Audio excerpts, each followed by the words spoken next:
Hey guys, welcome back to my channel. I'm Ashley and this is a Lace Spirit Design Studio vlog. Welcome to part 2 of the MidSummer Scream Con Crunch vlog series. So if you didn't see last week, here's the link up at the top. If you're watching it on your TV, you might not see it, but go watch it so you're all up to speed with what we're doing. So it's Monday. We literally just have a couple of days this week to get everything done and packed so we can get down there because the show's on Friday. I did do a little bit of work this morning and I'll show you all that stuff later, but first, the backdrop has delivered, so let's unbox it. Okay. I know that this is going to be probably not as cute as I would expect. Okay, I can't tell where this is, so I'm really scared to unbox this, honestly. Oh, okay, good.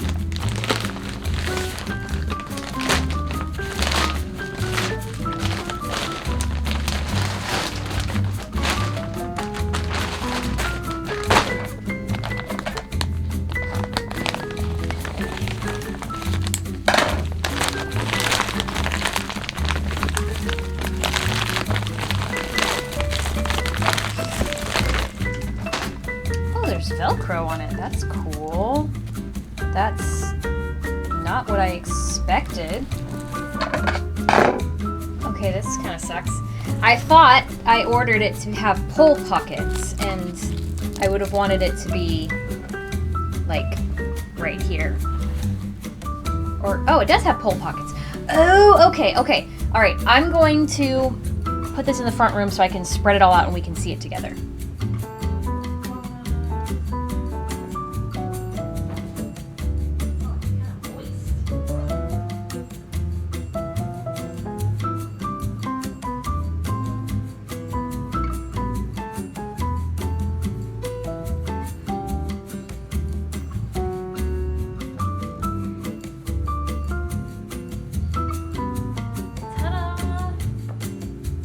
Okay, so it's very wrinkly right now because it's been folded up, obviously, and I'm gonna wash it so that, one, it doesn't stink because it has a weird smell, and two, so that all the wrinkles come out. Because when I did that for my other banners and stuff, it was totally perfect. So there's a pull pocket along the top and the bottom, and then, I don't know if you can see those Velcros, ignore the elliptical, those are to go on the side of the banner stand to like really make it taut, which is awesome. And the quality is amazing. The colors turned out so good. So one thing, this is the same company I've used for all of my fabric banners for this new booth. And the only thing that I didn't like was my tablecloth kind of came out sort of purple more than pink. It's not really something you notice, it's something I'm gonna notice. So I wasn't sure how this is gonna turn out, and the colors are amazing. And I did mention that I used Illustrator Live Trace or Image Trace or whatever, and I didn't clean it up, so there is some stuff like in her eyeball. Wow, you really can't even tell in here, but it's just a little bit crunchy. Ooh, let's not do that. It's just a little bit rough edges, and there's just some areas where you can kind of tell if you're looking for it, but I think for the most part, people are gonna be really excited about this. So I did mention that this morning I got some stuff done, and that was, oops, all of the artwork that I said I was gonna do in this vlog. I did all of the new sticker designs, and I went ahead and did the graphics for the additional boards that I have to print. I made the catalogs for the pieces that you'll be able to circle, which I'll show how all of that's gonna work by the end of this vlog. So I'll put up the time lapses for the stickers that I made. They're gonna be kind of funky because they won't have the text on them. I usually add that in later with Photoshop, so it'll be up to the point where the illustration is done. Those are all off to print right now. I should have them hopefully tomorrow, and then I can start cutting stickers. And we're going to, I'm still gonna show you guys how I build all of my boards and all my signage. So I hope you guys are excited about that. So here's some time-lapse art.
old school style on the phone camera. I don't know why, but I charged my batteries for my vlogging camera last night and I guess it didn't take. So we're doing it old school.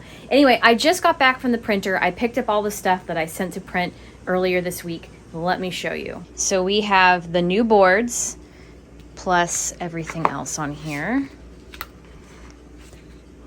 New deco stickers, which I'm printing on the polyester paper. It's the closest I have to the sticker paper that the manufacturer uses, because these are some of my only stickers that I outsource anymore. But because of the timing, I wanted to have these in store. And then all of the new stickers and the restocks. And we have our catalog for ordering your potions. So everything except the deco stickers is going to get laminated. And yeah, there's lots to do. And my mom's coming by later to help me package keychains and sticker sheets. So let's get going.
Posted, you know, the stage to my story, and I tagged them, and she was like, "Wait, you're here?" And so after the show, she was like, "Come backstage, like we want to meet you." Yeah, so we both got to meet her. Didn't take any pictures because we're stupid. Wait, like 2019?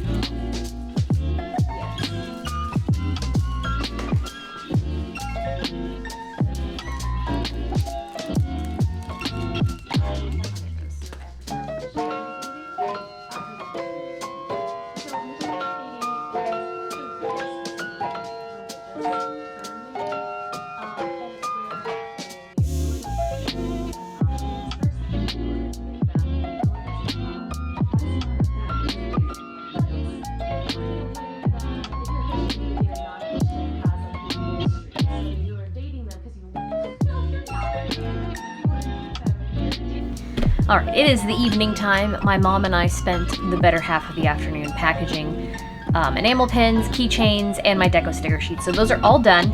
I've been cutting stickers, as you can kind of see behind me. And there's a couple sheets left, but I'm mostly done. So now it's time to get into the boards. So I showed you guys earlier, these are printed on just 12 by 18 cardstock. And I do try to utilize, because they're only about 12-inch squares, I do try to utilize the top when I do have something to print for something else.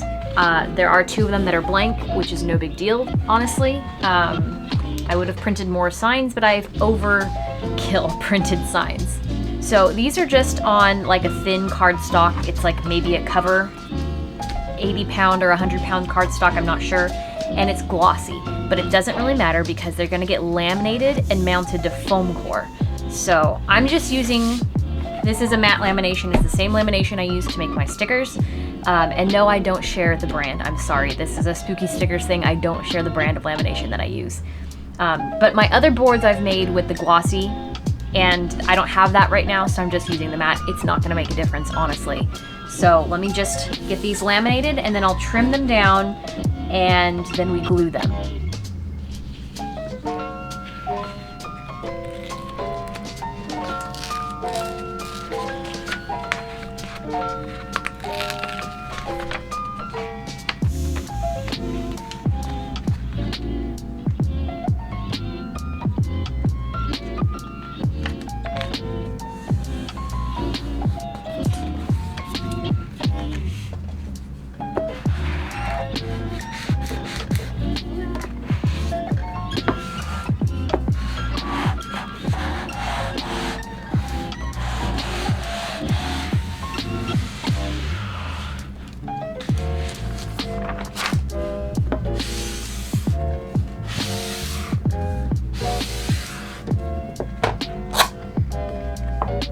All right, these are all laminated and nice and soft.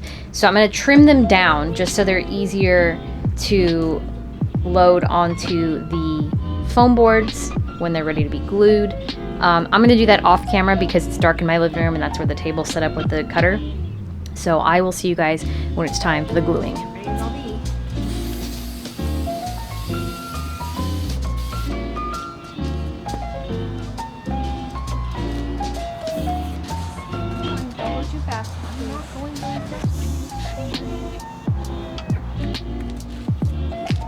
Is it just the bottom half?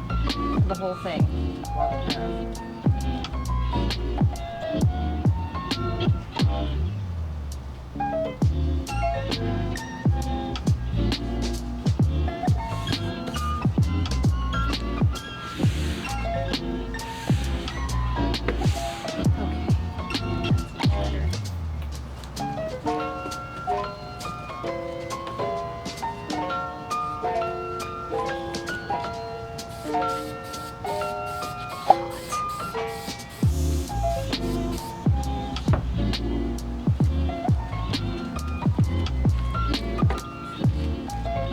Do you know where the boards are if you need to go get another one? You can go get another one. I'll stay out here and watch it.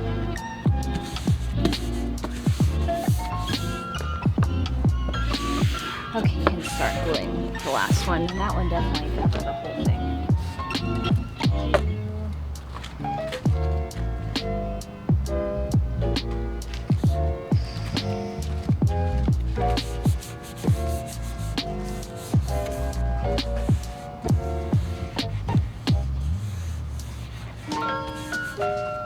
Right, I'll let these dry overnight, and then tomorrow we'll cut them. Good morning. It is our final day of prep, and we got the boards glued yesterday, as you saw. I'm walking into the front room to check them out. It's dark in here. All right, boards are here. They're still kind of tacky, but they're dry. They're on here. So I'm going to do my little setup in the kitchen, and we're gonna get these cut down to shape. All right, so we're at the kitchen table, and my setup is that I have the boards ready to go right here next to me on a table. I also have, this is a spare wooden IKEA shelf that belongs to the shelving unit that I have in my studio. This is what I cut on because if you were to use a regular like rubber or plastic cutting mat, you'd probably melt right through it because I am using a hot knife. And that's basically an X-Acto knife that you plug into the wall and it heats up, because I've seen what just using an X-Acto knife does on foam, and those are some god-awful edges. So I use a hot knife. It's actually Cheese Hot Knife. I'm borrowing from them. Have been borrowing it from them since I've been doing this booth and had to build it in January. So that's what I'm going to use to cut down the boards to size and shape. So I'm gonna go ahead and get this plugged in, let it heat up, and I'm gonna be wearing a mask because you're basically gonna be standing over hot plastic fumes, and I don't like that, so we're masking up. Stop. Stay. Okay, this baby's warming up. I think it's stinky. Oh God, that is stinky. I have this turned all the way up because in experience, I've learned that it just works better for me that way. Some people who are experienced in using a hot knife might yell at me. Please don't. I've done this. This is gonna be my 3rd or 4th time making these boards. So like I know what I'm doing and I'm doing it as safely as I possibly can. But if you are a child, please don't do this unsupervised. This is very dangerous. All right, it's warmed up. Let's mask up. And I'm gonna start with the more complicated boards just because I wanna get them out of the way.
So this is my first time doing a die cut board. You can see there's some rough edging, but it cuts like butter. So I'm going to go over it one more time just to refine it. And then this one's done.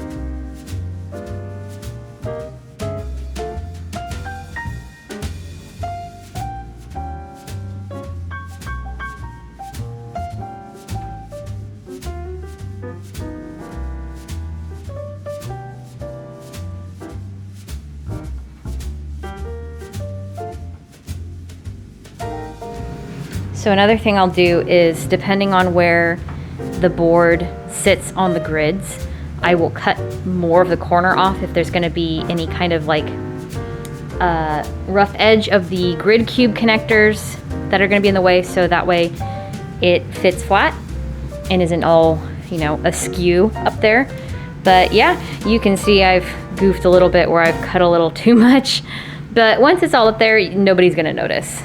All right, so the boards are all done. I've got them all cut as they need to be. And for anybody who's concerned, I have a ceiling fan blowing the fumes out of the door. So everything's good, and hot knife is off and unplugged. So now is the part where I, depending on the type of board I've made, will figure out how to attach it. Let me show you about this one. So depending on the type of board that I've made, there's two different ways that I use to attach them to the grids. My original style is the pegboards. So the boards that go behind the pegs have holes cut in them. There's no other attachment to the grid other than to slide it over the pegs, and that keeps them in place. This board is similar, and this is where the catalogs will go. We're gonna find out today if this is gonna work. So I just hold this into place, and I've cut this in a way that this just rests inside. This is basically how the periwinkle shelf is also done. Aha, okay, so I've goofed, but that's okay. I've anticipated this. So that's just to make sure that sits flat. So this is gonna be a hybrid. Since it can't be held up just by the attachment to the grid, I'm gonna do option number 2. Option number 2 is how I do all of my menu style boards. If there's gonna be product on the board, hanging from the board and fully attached, like the pins will be on this, or the keychains will be attached to this with command hooks, then I will put a little plastic hook on the back, and I will loop a Velcro zip tie on it that I can use to attach it in the back, and those hold up great. So we're gonna do that right now.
To the good days.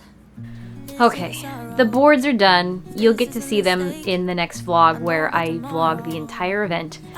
I'm exhausted and there's still so much to do, so I'm gonna go ahead and end the vlog here. I still have to edit it amongst everything else. So stay tuned for next week when I do the MidSummer Scream vlog. Let me know in the comments below what you guys are most excited to see, and I will see you in the next one. Thank you so much for watching. Bye! And that's why I wish you the best.